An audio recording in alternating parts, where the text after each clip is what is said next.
एक कौवे ने बताया, स्त्री चाहे कितनी भी प्यारी हो लेकिन उसे यह 3 बातें कभी मत बताना।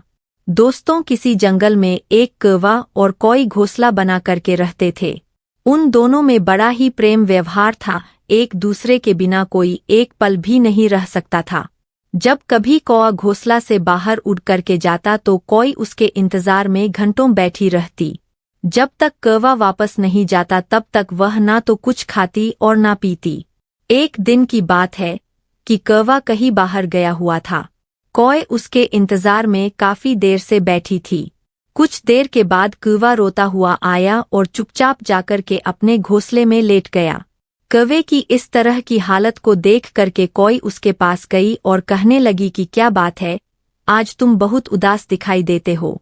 कौवा कहने लगा, कोई बात नहीं है, लेकिन कवि जिद करने लगी कि तुम मुझसे कुछ छिपा रहे हो।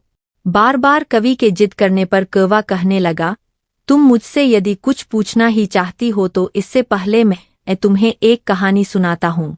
उस कहानी को तुम ठीक से समझ लो, इसके बाद तुम्हें जैसा उचित लगे वैसा करना। कौवा कहानी सुनाने लगा। कौवा कहने लगा कि किसी राज्य में एक राजा और रानी दोनों रहते थे। राज्य में हर तरह की सुख सुविधाएं थी।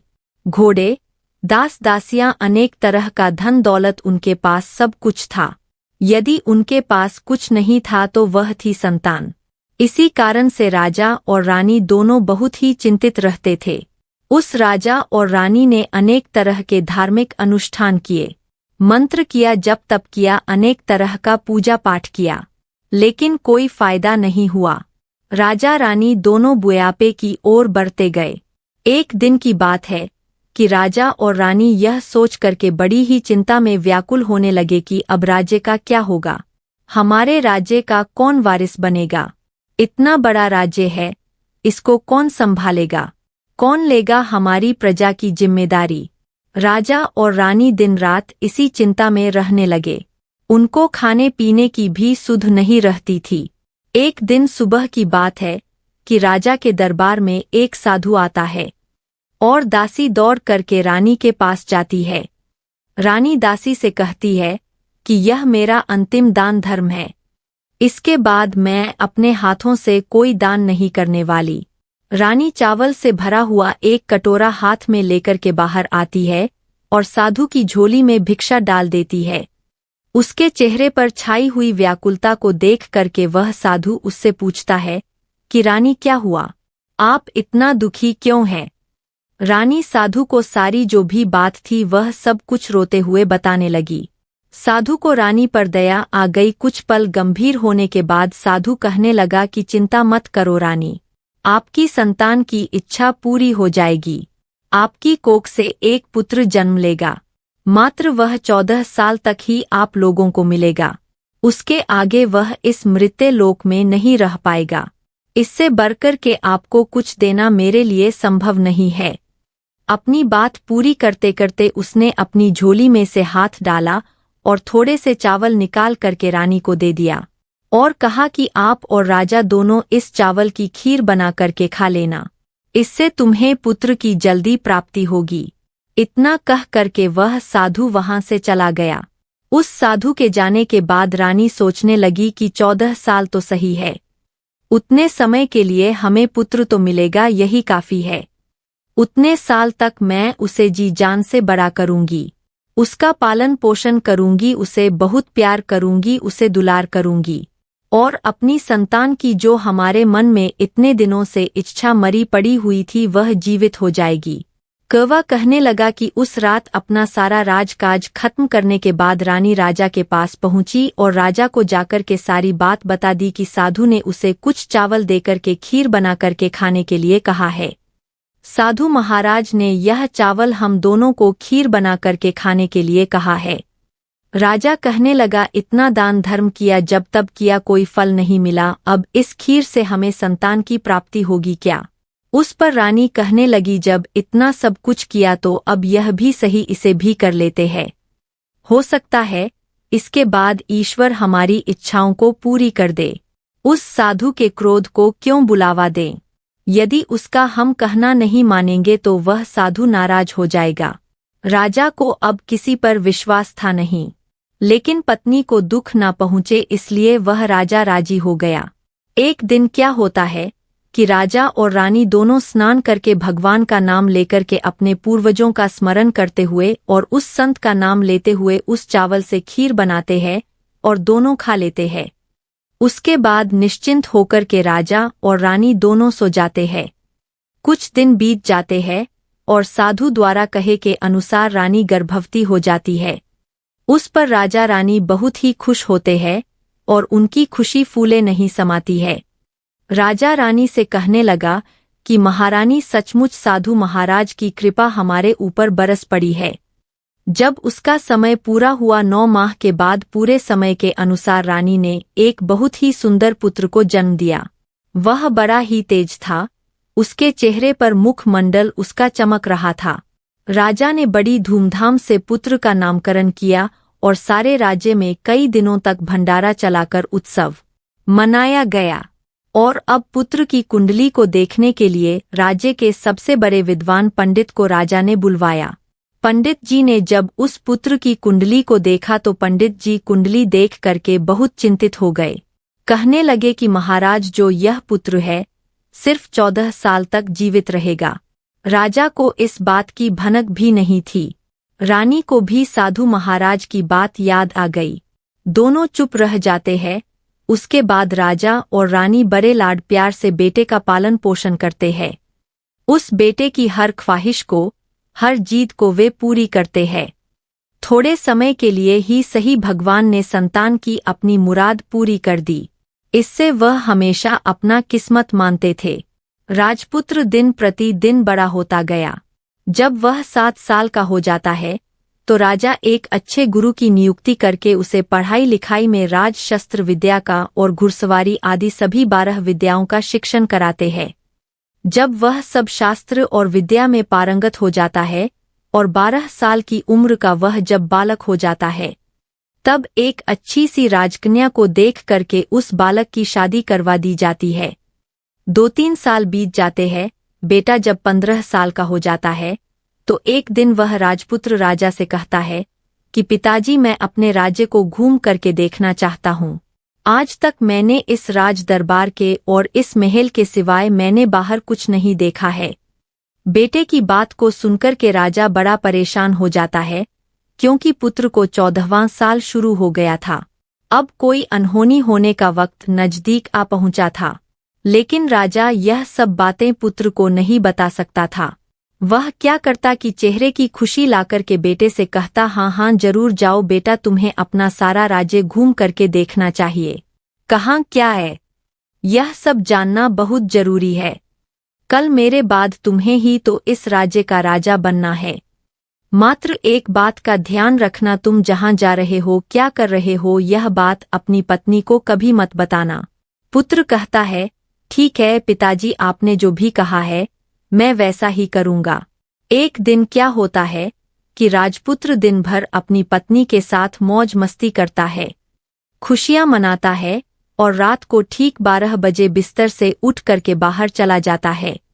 फिर सुबह होने से पहले वह वापस अपने महल में आकर के सो जाता है। ऐसे बहुत दिनों तक चलता रहा। अब पुत्र का 14वां साल खत्म होने में कुछ ही दिन समय शेष रह गया था। एक दिन की बात है कि उसकी पत्नी छोटी रानी रात में जाग जाती है। रानी देखती है कि बिस्तर पर जो वह राजकुमार है वह नहीं है और नहीं महल में है। सब जगह देखती है, खोजती है, पर वह कहीं नजर नहीं आता है। क्या करेगी, किससे कहेगी, वह चुपचाप रहती है। फिर सुबह होने पर वह देखती है कि उसका पति अपने बिस्तर पर सोया हुआ है।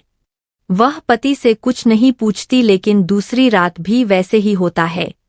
तीसरी रात, चौथी रात, ऐसे कई दिनों तक चलते रहता है। रानी इस तरह की व्यवहार को देख करके अपने पति से बहुत चिंतित हो जाती है, उदास हो जाती है। पति रात को कहाँ जाता है, क्या करता है, किससे मिलता है, उसके मन में अनेक तरह के सवाल उठते हैं, लेकिन उसे पूछने में उससे डर लगता है। शायद पत्नी के पूछने पर पति को गुस्सा आ जाए और वह गुस्से में आकर के कुछ भी कर बैठे। सास ससुर से पूछने के बारे में सोचा तो उसकी कुल मर्यादा के बीच में आ जाती है। सोचने लगती है कि इस बात को अपने सास ससुर से क्यों पूछूं। इसी तरह से मन ही मन में वह कोसती रहती है। इस हालत से उसे खाने पीने में किसी प्रकार की कोई दिलचस्पी नहीं रह जाती है। धीरे धीरे वह एकदम से दुबली पतली होकर के कमजोर हो जाती है। उस राज्य में एक दिन की बात है कि एक फूल बेचने वाली बूढ़ी मालिन आ गई। वह हमेशा छोटी रानी को फूल देने के लिए महल में आया करती थी। उस बुढ़िया का ध्यान छोटी रानी पर चला जाता है। वह छोटी रानी से पूछती है कि बेटी क्या बात है, तुम क्यों दुखी हो? इस तरह से मैं देखती हूँ कि तुम शोक करके कांटा होती जा रही हो। रानी कहने लगती है कि क्या बताऊँ तुम्हें अम्मा, तुम्हारा जो यह राजपुत्र है वह प्रत्येक रात्रि को बिस्तर से अपने उठ करके कहीं चला जाता है और सुबह होने से पहले ही वापस आकर के अपने बिस्तर पर सो जाता है। वह कहाँ जाता है, किससे मिलता है, कौन सी उसकी प्रेमिका है, यह सब सोच करके मेरा मन बड़ा दुखी होता है और इसी दुख और चिंता के कारण मैंने खाना पीना सब कुछ छोड़ दिया है और इसीलिए शक करके मैं कांता बन गई हूँ। बुढ़िया की बात सुन करके उसे एक उपाय बूढ़ी मालिन बताती है। कहती है कि बेटी ऐसा करना कि आज रात तुम सोना मत। उसके पीछे जाकर के देखना कि वह कहाँ जाता है, क्या करता है, किससे मिलता है, उसकी ठीक से पहरेदारी करना। पर मुझे नींद आ गई तो क्या करूंगी? वह बूढ़ी माई कहती है कि नींद ना आए इसलिए एक काम करना, अपने बाएं हाथ की उंगली में एक छोटा सा जख्म बना लेना और उस पर थोड़ी सी मिर्च लगा करके उस पर छिड़क देना। उससे तुम्हें बड़ी जलन होगी और उस पीड़ा से तुम्हें रात भर नींद नहीं आएगी। रानी बुढ़िया के कहने के अनुसार अपनी उंगली में एक छोटा सा घाव बना करके और उस पर थोड़ा सा मिर्च लगा लेती है और उसे नींद नहीं आती है। लेकिन थोड़ी देर के बाद जब वह सो जाती है, दूसरे दिन सुबह बुढ़िया जब फूल लेकर के आती है, उसके महल में पहुंचती है और पूछती है उससे कि क्या हुआ बेटी, देख पाई क्या पति तुम्हारा कहाँ जाता है? रानी कहती है कि अम्मा पहले कुछ समय जलन के कारण मुझे नींद नहीं आई, लेकिन जैसे ही जलन शांत हुई उसके बाद मैं सो गई, फिर मुझे पता नहीं चला कि क्या हुआ। वह बुढ़िया कहती है कोई बात नहीं, आज तुम उंगली पर पहले से थोड़ा बड़ा जख्म बना लेना और उस पर ज्यादा मिर्च लगा लेना।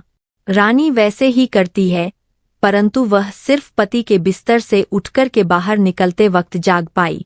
वह उसके पीछे नहीं जा सकी क्योंकि उसकी आंखें उस समय तक मूंद गई थी। उसे नींद आ चुकी थी। दूसरे दिन सुबह जब वह फिर बुढ़िया आती है और रानी से पूछती है तो रानी रो करके कहने लगती है कि अम्मा आज भी उसकी पहरेदारी मैं ठीक से नहीं कर पाई। बूढ़िया कहती है कि बेटी सब कुछ ठीक हो जाएगा, तुम आज रात जख्म और बड़ा करना और उस पर ज्यादा मिर्च के साथ नमक भी लगा लेना। और एक काम करना बेटी, वह जब जाने के लिए निकलता है तो उसका रास्ता रोक करके उसके सामने खड़ी हो जाना। बुढ़िया ने जैसा बताया रानी वैसा ही करती चली गई।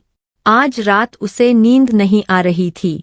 पति रात के 12 बजे बिस्तर से उठ करके जब महल से निकलने के लिए आगे बढ़ता है तो वह बुढ़िया ने जिस तरह से उसे बताया था उसी तरह से रानी आकर के पति के सामने रास्ता रोक करके खड़ी हो जाती है।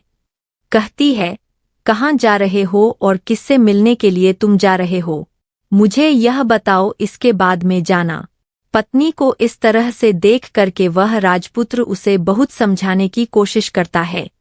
कहता है कि देखो अगर मैंने तुम्हें यह बात बता दी तो मैं तुम्हें दोबारा नहीं मिल पाऊंगा। पत्नी कहती है कोई बात नहीं, ना मिल पाओ, लेकिन आप रात के समय कहाँ जाते हो, क्या करते हो, किससे मिलते हो, यह पहले मुझे बता दीजिए। वह राजपुत्र इसके पत्नी की जिद के आगे बिल्कुल असहाय हो जाता है। पत्नी की जिद के आगे उसकी एक नहीं चलती। ठीक उसी समय उसका 14वां साल शुरू होने वाला था, 15वां साल लगने वाला था। अब वह कहता है जाने दो। वह सोचता है कि वह कुछ चावल मंत्रों से सिद्ध करके अपनी पत्नी को दे करके कहता है कि देखो इन चावल के दानों को दोनों हाथों में अपनी मुट्ठी में पकड़ लेना। पहले दाएं हाथ में पकड़े चावल मेरे ऊपर फेंक देना। मैं कौन हूं तुम्हें पता चल जाएगा। बाद में बाएं हाथ में पकड़े हुए चावल मेरे ऊपर फेंकना। मैं जैसा था तुम्हें मिल जाऊंगा। लेकिन यदि तुम बाएं हाथ के चावल मेरे ऊपर फेंकना भूल गई तो मैं तुम्हें कभी नहीं मिल पाऊंगा, इतना याद रखना। रानी बड़े आत्मविश्वास के साथ कह करके दाएं हाथ में पकड़े चावल पति के ऊपर फेंक देती है।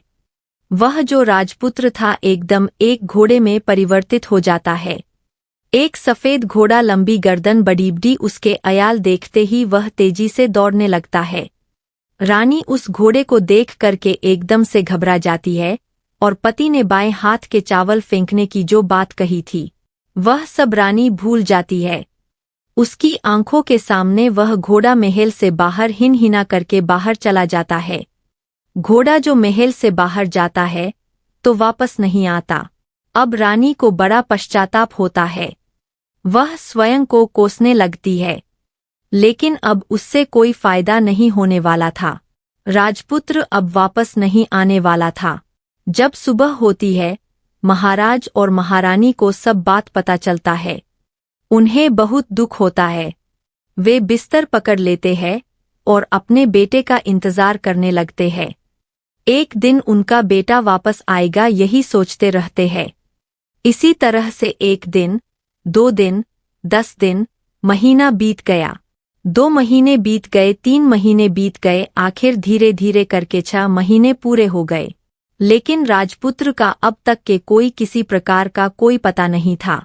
प्रधान राजपुत्र को ढूंढने के लिए राज्य के गांव-गांव सिपाही भेजता है, लेकिन उसे कोई सफलता नहीं मिलती है।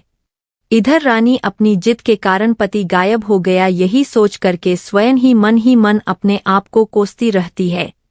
और एक दिन वह प्रण लेती है कि कुछ भी हो जाए मैं पति को किसी तरह से ढूंढ करके उसे वापस जरूर घर लेकर के आऊंगी। एक दिन की बात है कि सुबह उठकर के वह अपने सास ससुर के पास जाती है और कहती है कि मैंने अपने पति को जो भी मैंने पाप कर्म किया है और उसी के कारण मेरा पति यहाँ से नाराज होकर के चला गया है।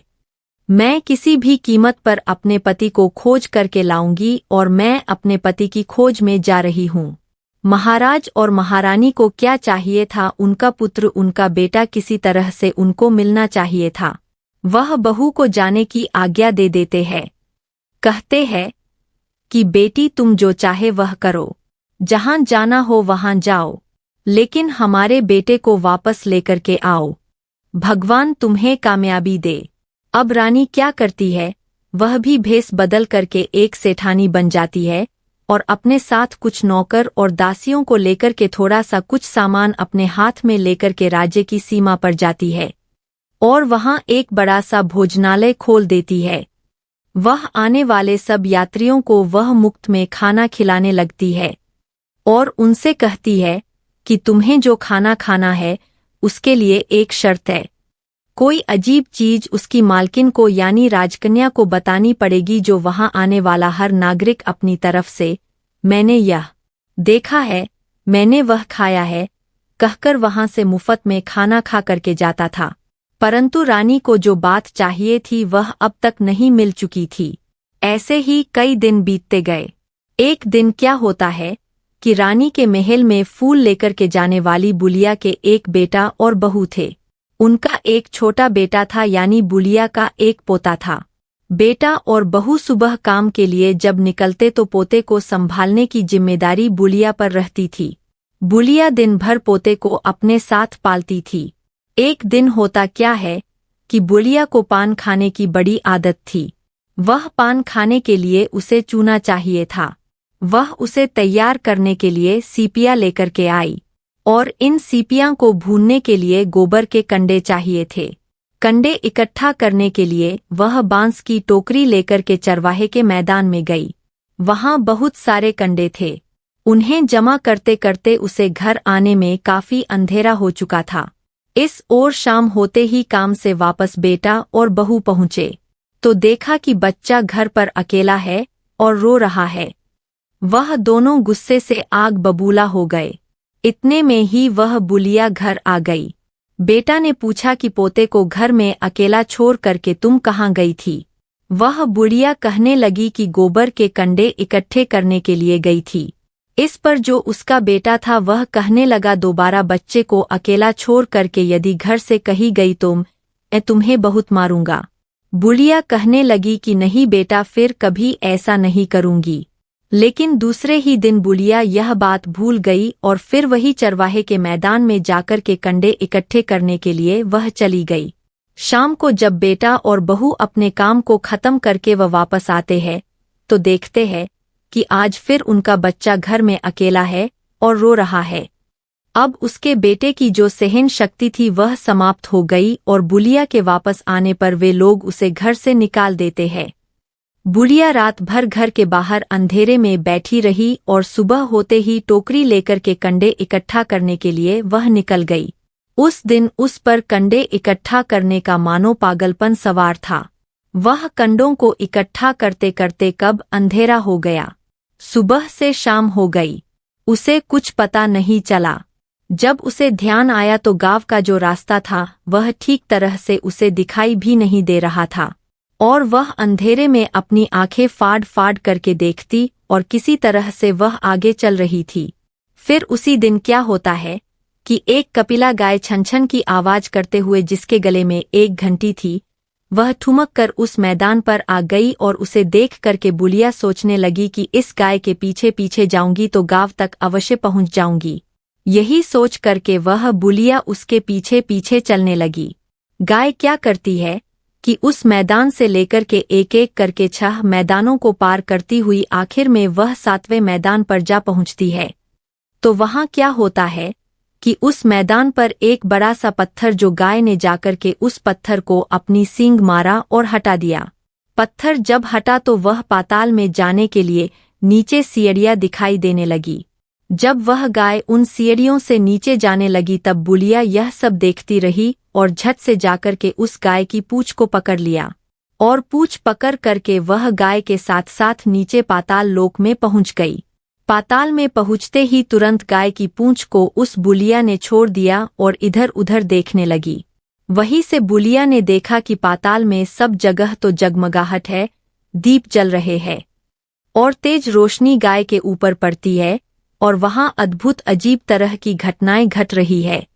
गाय के नीचे जाते ही उसके गले में अपने आप साकल पर गई और छमछम करके कोई दुधारी गाय का दूध दूहने लगी। लेकिन जो भी कोई वह कर रहा था वह मात्र दिखाई नहीं दे रहा था। बुढ़िया यह सब देख करके बहुत घबरा गई।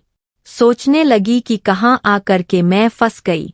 यहाँ वहाँ छिपने की वह बुढ़िया जगह ढूंढने लगी, लेकिन उसे कहीं जगह नहीं मिली। हर तरफ उजाला था। अब एक कोने में जाकर के वह बुढ़िया खड़ी हो गई। जो कुछ सामने हो रहा था उसे वह चुपचाप देखने लगी। कुछ पल के बाद वहां झट से एक सफेद घोड़ा आया और वहां 2 कुंड थे। उसमें एक कुंड में उस घोड़े ने छलांग लगाई और ऊपर आ गया। अब राजपुत्र का रूप प्राप्त हो गया। राजपुत्र बनने के बाद उसने दूसरे कुंड में पानी में स्नान किया। वहां रखे नए नए कपड़े पहने और एक सुंदर पलंग पड़ा था, उस पर आकर के बैठ गया। उसके सामने अपने आप 5 पकवानों की थाली आ गई।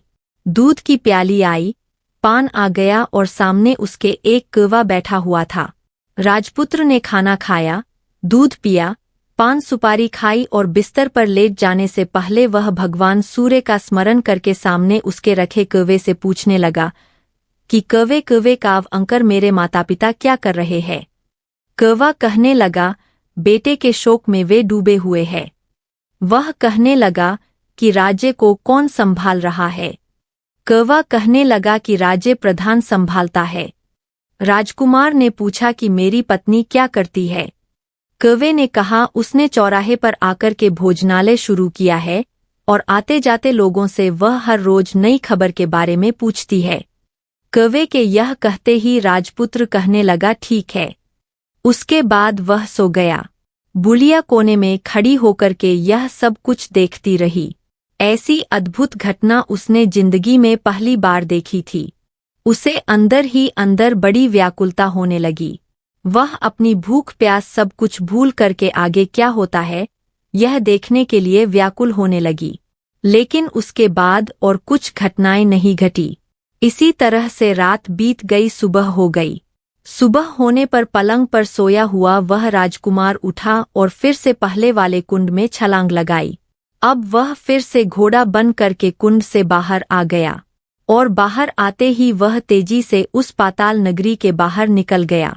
लेकिन वह कहाँ गया बुलिया को कुछ पता नहीं चला। उसके बाद पिछली रात की तरह कोई उस गाय को छमछम करके दूध दुहने लगा।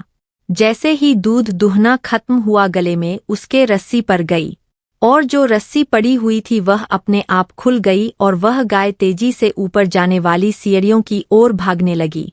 गाय को उस तरह जाते हुए देख करके वह बुढ़िया सोचने लगी, अब गाय के साथ यहाँ से ऊपर जाना ही समझदारी है, नहीं तो कोई नई मुसीबत आकर के मेरे ऊपर पड़ जाएगी। झट से उस बुलिया ने गाय की पूंछ पकड़ी और गाय के साथ वह बाहर आ गई। गाय जब ऊपर मैदान में पहुंची तो सुरंग का रास्ता अपने आप बंद हो गया और उसके मुंह पर रखा हुआ बड़ा सा पत्थर वह पहले की तरह ही रख गया।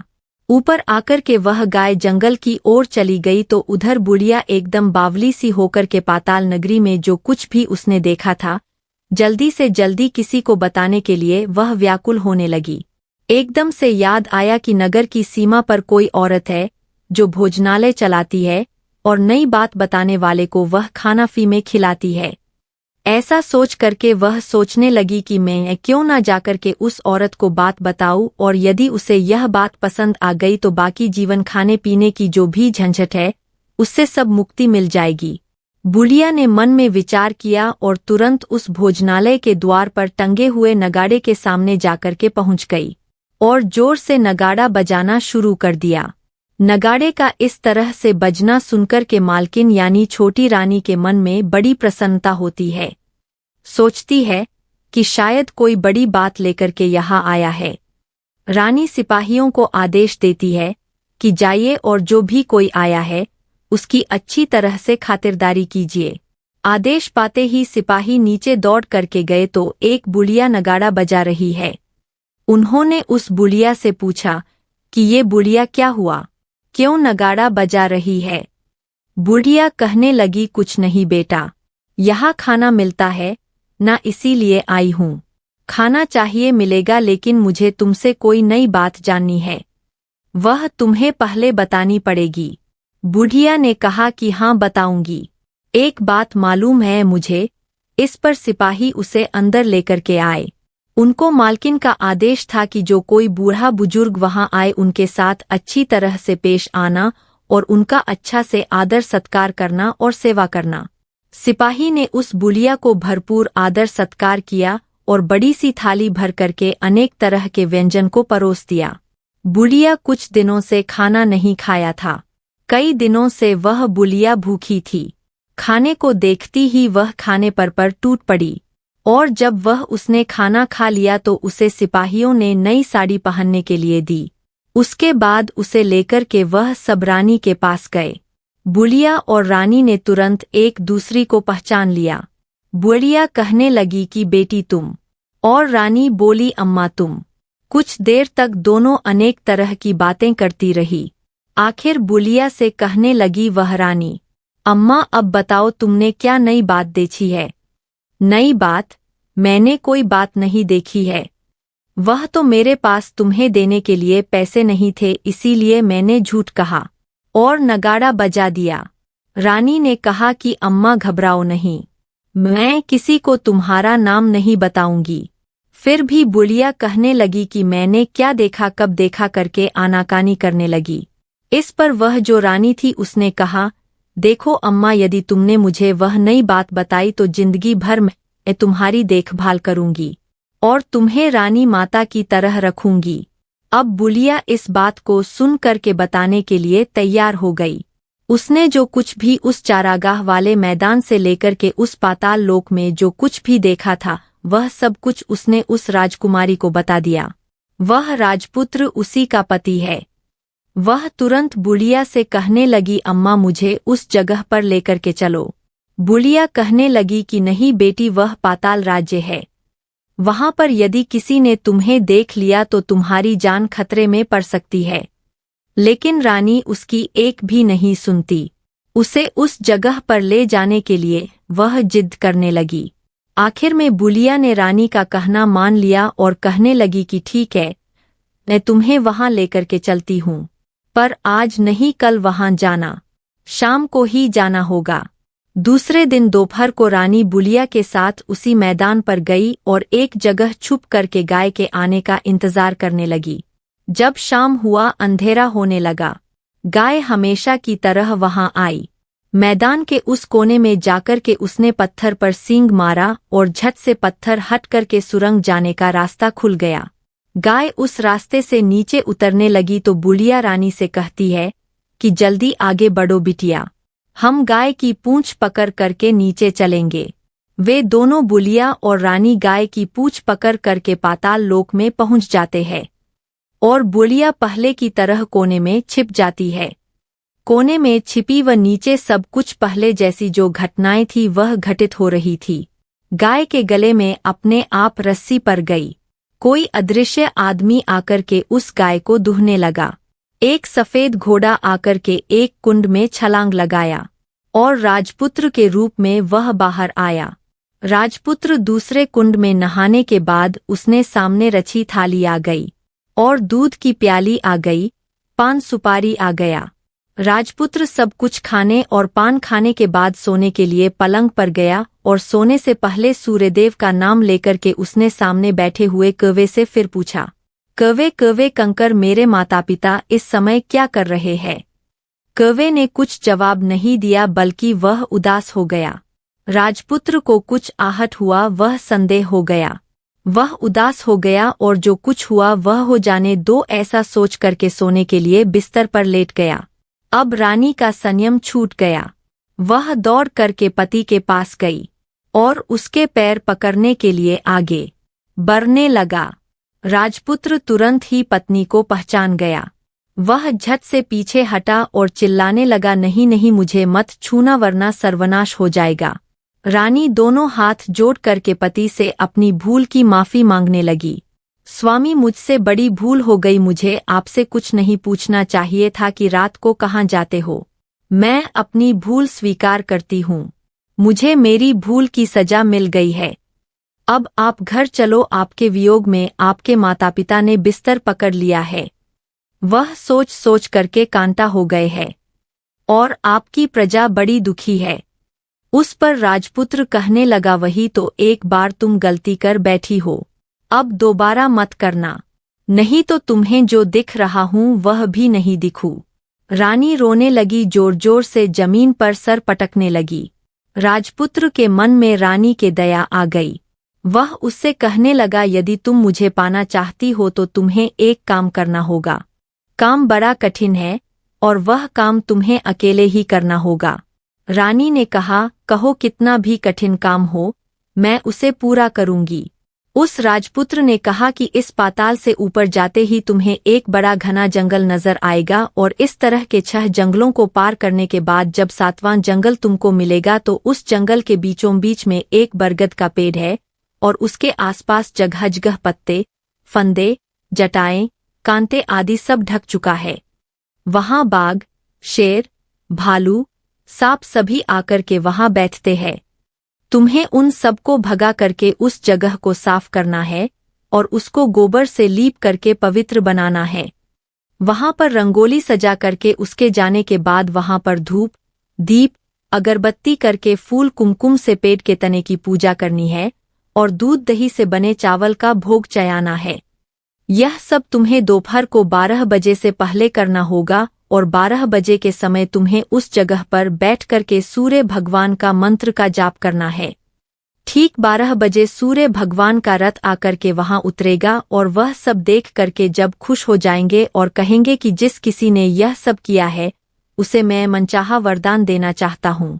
ऐसा सुन करके तुम सामने जाना और उनके रथ का दाहिना घोड़ा मांग लेना, मैं तुम्हें मिल जाऊंगा। इतना कह करके वह राजपुत्र अपने पलंग पर जाकर के सो गया और छोटी रानी सुबह होने का इंतजार करने लगी। सुबह होते ही वह बुलिया के साथ गाय की पूंछ पकड़ करके ऊपर आ गई। ऊपर आने के बाद वह बुलिया से कहने लगी, अम्मा अब मैं अकेले आगे जाऊंगी, तुम भोजनालय को वापस चली जाओ। वह जंगल में जाकर के राजपुत्र के द्वारा बताई गई जो भी बात थी वह ढूंढने लगी और स्वयं आरी से उस जगह सब कुछ काटने के बाद साफ सफाई किया। और जैसे उस राजपुत्र ने कहा था वैसे ही उसने उस जगह को साफ करके लिपाई पोताई करके और चंदन धूप दीप अगरबत्ती करके दूसरे दिन फटने से पहले ही वह वहां जाकर के यह सब कुछ कर दिया और बैठ कर के भगवान सूर्य का स्मरण करने लगी जैसा कि उसके पति ने बताया था। दोपहर को ठीक 12 बजे सूर्य भगवान का रथ उस स्थान पर आकर के रुक गया। सूर्य भगवान ने जब रथ से नीचे देखा तो सुगंधित वातावरण देख करके वह बहुत प्रसन्न हो गए। कहने लगे कि जिस किसी ने यह काम किया है वह यहाँ आकर के मुझसे मनचाहा वरदान मांग ले, उसे मैं अवश्य दूंगा। रानी ने जब यह शब्द सुना तो बिना किसी संकोच के दौड़ करके वह सूर्य भगवान के सामने आई और उनको साष्टांग प्रणाम करके कहने लगी, भगवान वह मैं ही हूँ, मैंने इस जगह को साफ किया है। अच्छा तो तुम्हें जो चाहिए वह वरदान मांग लो। भगवान मुझे आपकी रथ का दाहिना घोड़ा चाहिए। सूर्य भगवान बोले नहीं मैं तुम्हें ऐसा नहीं दे सकता, मैं किसी भी तरह से तुम्हें रथ का यह घोड़ा नहीं दे सकता। मेरे रथ में 12 घोड़े हैं, तुम चाहो तो कोई और घोड़ा मांग लो लेकिन यह दाहिना घोड़ा मत मांगो, वह मैं तुम्हें नहीं दे सकता। छोटी रानी ने एक भी नहीं सुना। वह सूर्य से एक ही बात कह रही थी कि हमें कुछ भी हो और कुछ नहीं चाहिए, आपके रथ का सिर्फ दाहिना घोड़ा ही चाहिए। वह सूर्य भगवान के पैरों में गिरकर कहने लगी कि मैं अपनी जान दे दूंगी अगर मुझे यह घोड़ा नहीं मिला तो। सूर्य भगवान के पास धर्म संकट पड़ गया। उन्होंने वचन दे दिया था, अब अपने वचन से पलट नहीं सकते थे। उन्होंने कहा, ठीक है, दे दिया तुम्हें घोड़ा। सूर्यदेव ने फिर एक बात और कही, देखो मैंने तुम्हें घोड़े को तो दे दिया लेकिन वह तुम्हें यहाँ नहीं मिलेगा, तुम्हें उसे जाकर के पाताल लोक से लाना होगा। रानी कहने लगी, पाताल क्या भगवन, मैं उन्हें पाने के लिए कहीं भी जा सकती हूँ और किसी हद तक कुछ भी कर सकती हूँ। रानी को वचन देकर के सूर्यदेव अपने मार्ग में चले गए और इधर रानी जंगल से अपने भोजनालय में आ गई। फिर वह बुलिया को लेकर के उस मैदान पर आ गई। जल्दी ही शाम हो गई। शाम होते ही वहां पर गाय पहुंची और गाय की पूंछ पकड़ करके वे दोनों वहां पर पाताल लोक में जाकर के पहुंच गई। रानी और बुलिया जल्दी जल्दी नीचे जो कुछ भी पाताल लोक में घटनाएं थी वह सब पहले की तरह ही घटित होने लगी।